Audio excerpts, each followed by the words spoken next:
Long ago, the four nations lived together in harmony. Then everything changed when the cabbage merchants attacked. Oh, sorry, I'm just reading the script for Netflix's live-action adaptation of The Last Airbender. Wow, there'll be some huge changes. You're gonna pay for this!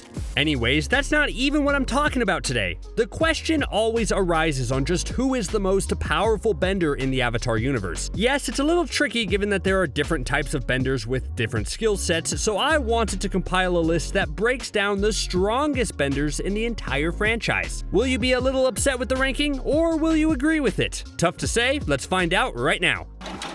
Right off the bat, it's important to establish that every bender on this list is going to be powerful. This is a top 15 ranking, so just because someone is low on this list doesn't make them weak. It just means they're the least powerful bender, you know? Does that make sense? Like, let's look at Amon, who comes in at number 15 here. Coming in last on a list of ranked benders might seem like a bad thing, but I don't think there's anyone out there who would call Amon weak. He was the first main villain we saw in the Legend of Korra series, and although he wasn't the most powerful evil bender in existence, he still was incredibly dangerous. Amon was the leader of an anti-bender movement and claimed to have the power to basically energy bend people's bending away from them. I think if that turned out to be true, then that would bump him up a few places on this list, but the truth is much simpler and probably more terrifying. Turns out Amon was actually a waterbender who could perform an advanced version of blood bending to basically block people's bending abilities. And he would have gotten away with it too if it weren't for those meddling kids and that polar dog. I know this might be controversial, but the reason he ranks so low on this list for me is because everything fell apart for him so easily. He built his power on the fact that he could take bending away from people, so when he recklessly showcased his bending in front of a lot of people, he was automatically beaten. Sorry, Amon, someone had to be at the bottom.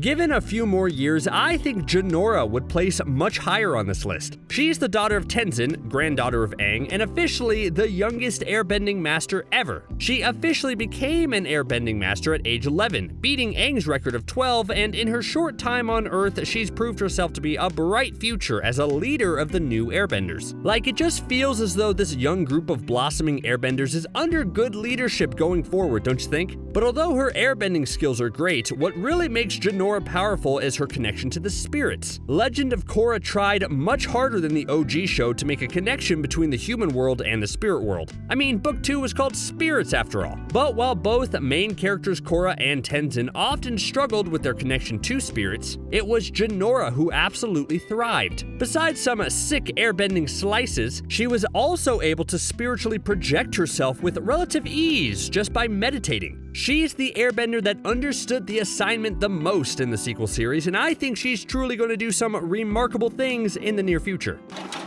Tenzin is actually one of my favorite characters in the Avatar franchise. He had a complicated upbringing as Aang's only airbending son and took it upon himself to continue his father's legacy and not let the airbending nation go extinct forever. He felt the pressure living in his father's shadow and learned how he was treated a bit better by Aang than his non-airbending siblings. And then after all that, he learned he wasn't the spiritual center that could save the Air Nation, but rather his daughter was. And he had to accept that and grow from it. I think living that kind of life and then being a mentor to the new Avatar while still juggling all his other responsibilities is the definition of truly powerful. Sure, that's not necessarily raw bending power, but this list is also about highlighting how other skills can make a person powerful, and Tenzin definitely has a lot of those. But of course, his bending is not to be messed with either. Tenzin's bending showcases just how awesome airbending can be when performed by an adult who takes it seriously. It's the perfect mix of offensive and defensive actions, and while it certainly packs a serious punch, he's also incredibly agile and spry for a man in his 50s.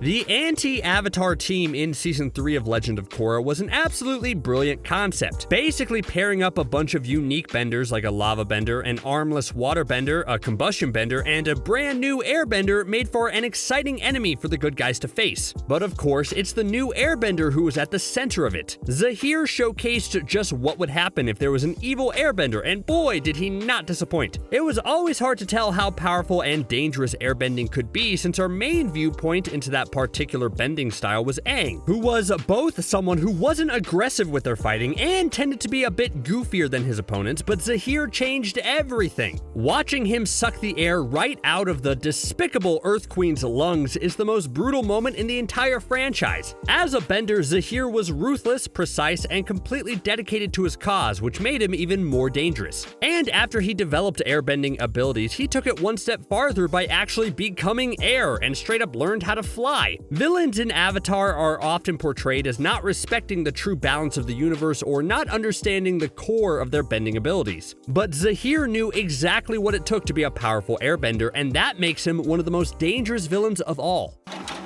Okay, our first OG Avatar character, and oh no, it's Azula. Darn. Talking about Azula gives me the creeps, and I can't help but hear her spine-tingling theme music in the very back of my mind whenever I mention her name. Azula shows what happens when a sociopath is the entitled princess to a whole nation. She's almost the perfect villain in that she has very little redeeming qualities, she's incredibly competent and fun to watch, and provides excellent challenges for our heroes. Like, seriously, even Iroh saw how crazy she was and agreed she needed to be taken down once and for all. You know how evil you have to be for Iroh to say that? And it was almost a beautiful train wreck to watch Azula implode over those final episodes. She might have ranked higher on this list if she was able to keep her composure throughout the whole series, but near the end, something inside her snapped. You could argue that both of her best friends' betrayal was the catalyst in sending Azula over the edge, where she banished everyone because they couldn't be trusted, and that led her to lose her marbles. But I just want to say, even when Azula was out of her mind, she was still a fire-breathing psycho who you couldn't underestimate.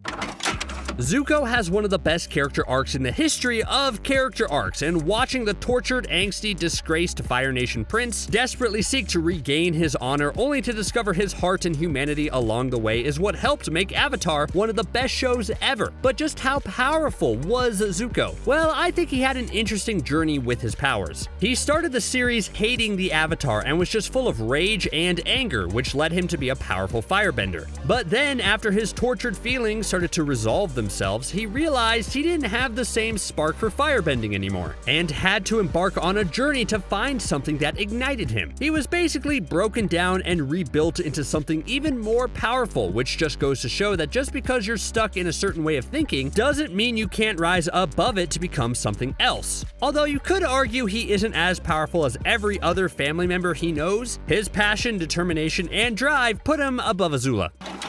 When I was younger, I often thought waterbending was the weakest of all four bending styles. I mean, it seemed to be the most defensive of all bendings, with an emphasis on healing above all else. But man, how naive I actually was. Waterbending may not have the raw power of fire, but it's still a raging force that's hard to defend against. Plus, bloodbending has proven itself to be one of the most powerful forms of bending ever, and only a true waterbending master can handle that. That's where Katara comes in. I don't think Katara gets enough credit. Yes, her character had to act like the voice of reason a lot of the time in the OG series, because Aang, Sokka, and Toph often would get a little rowdy and irresponsible, but let's not forget what Katara was able to accomplish. Sure, the OG show is all about Aang's journey to master all four elements, and that rightly gets most of the focus. But right by his side is the young Katara, quickly becoming a waterbending master in the span of just a few months. She broke barriers with Pakku, who didn't want to train a girl, she helped Aang master waterbending in her free time, and she was able to master bloodbending with the right conditions. Yeah, Katara rules.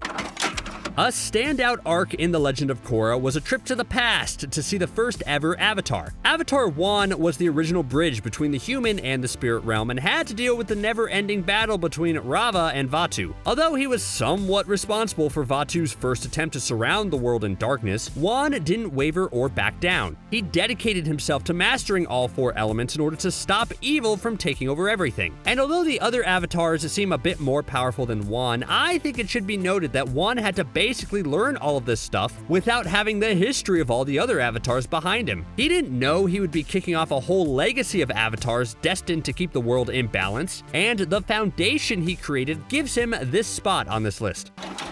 Bumi is a mad genius, and he looks fantastic for 112 years old. Earthbenders tend to have a crazy long lifespan, and they stay relatively powerful no matter how old they get. Bumi is a prime example of this. An earthbender who loves rock candy and using the Omashu delivery systems as his own personal slide, Bumi was originally Aang's top pick for an earthbending teacher. But of course, those plans were altered after it was revealed Bumi was captured and Omashu was taken over. Though it wasn't necessarily because Bumi was weak. In fact, he basically gave up and agreed to be imprisoned in a metal box just so that he could wait until the time was right to strike. And watching him take back his city is one of the most impressive feats of earthbending we've ever seen on the show. He waits until the eclipse and then earthbends with just his face and then proceeds to liberate Omashu in record time. He even celebrates with rock candy afterwards like he didn't even break a sweat. Again, he's a mad genius.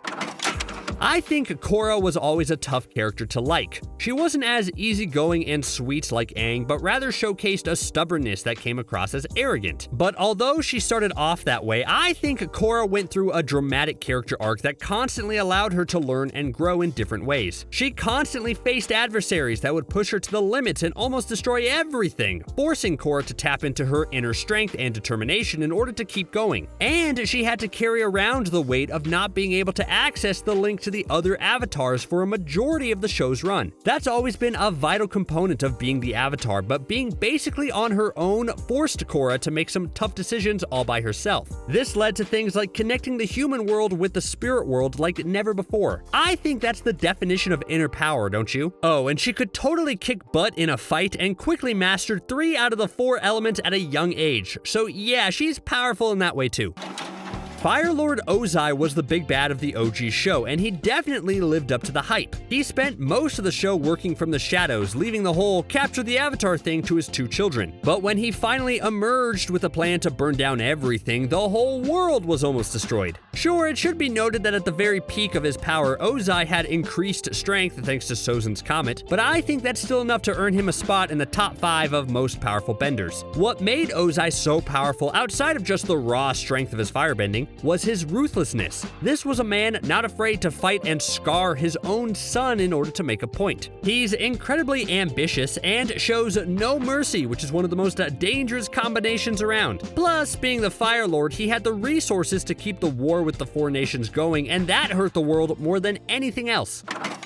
Toph is such a powerful earthbender that she literally invented a new form of bending. Like, seriously, who does that at age 12? I could barely tie my shoes at that age, and you're telling me Toph was able to sense the earth particles in metal in order to control it? Yeah, that's wild. Her contributions to earthbending is probably the greatest thing since the blind badger moles, and that's really saying something. Besides the metal bending aspect, Toph proved herself again and again on why she was the world's greatest earthbender. There was no challenge too tough or rock too big that she couldn't crush. The only knock that I can think against her is that she was a bit rough as a teacher and maybe not the world's greatest parent. But in terms of power, there isn't an earthbender alive who could match her except for Bumi. But the fact that she could do all of this at such a young age where Bumi has literally 100 years on her, I think makes Toph more impressive.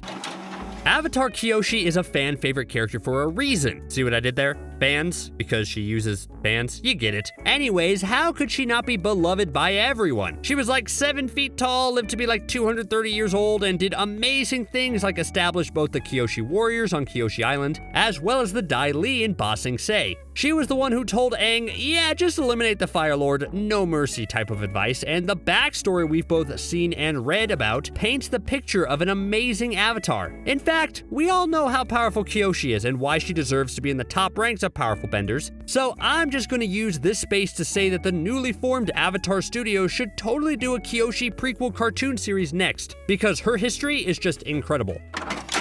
Iroh may not possess avatar abilities, but that doesn't stop him from being one of the most powerful benders of all time. Yes, he has a rich backstory of being a ruthless firebender who earned the nickname the Dragon of the West for a few very specific reasons, but Iroh's true power came from his understanding of human nature, as well as his understanding of the balance of the elements. Most firebenders we met on the show were obsessed with showing how firebending was the strongest element of all, and most of them used brute force in order to get what they want. Iroh, on the other hand, absolutely understood that you could learn a lot from other bending techniques. He invented the ability to catch lightning by studying waterbenders, and knew things like wiping out all the dragons or eliminating the moon spirit would throw the world into chaos. A powerful man is not just strong, but also knowledgeable. And although Iroh got absolutely ripped in jail for some reason, that's not what necessarily made him the most powerful firebender around. Although, I guess it helped.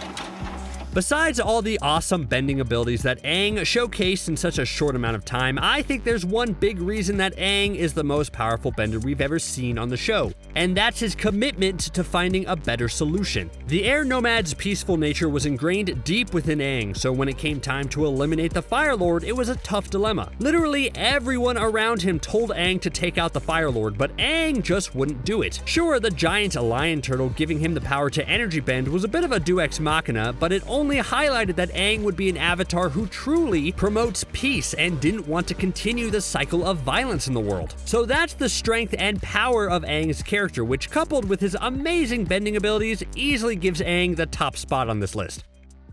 As Bumi would say, wait, someone's missing from this group, someone important. Where's Melon Lord? Look, I had to make this list somewhat balanced, alright? If I included Melon Lord, he'd obviously take the top spot, and where's the fun in that? Just watch out for him, okay? Okay, good.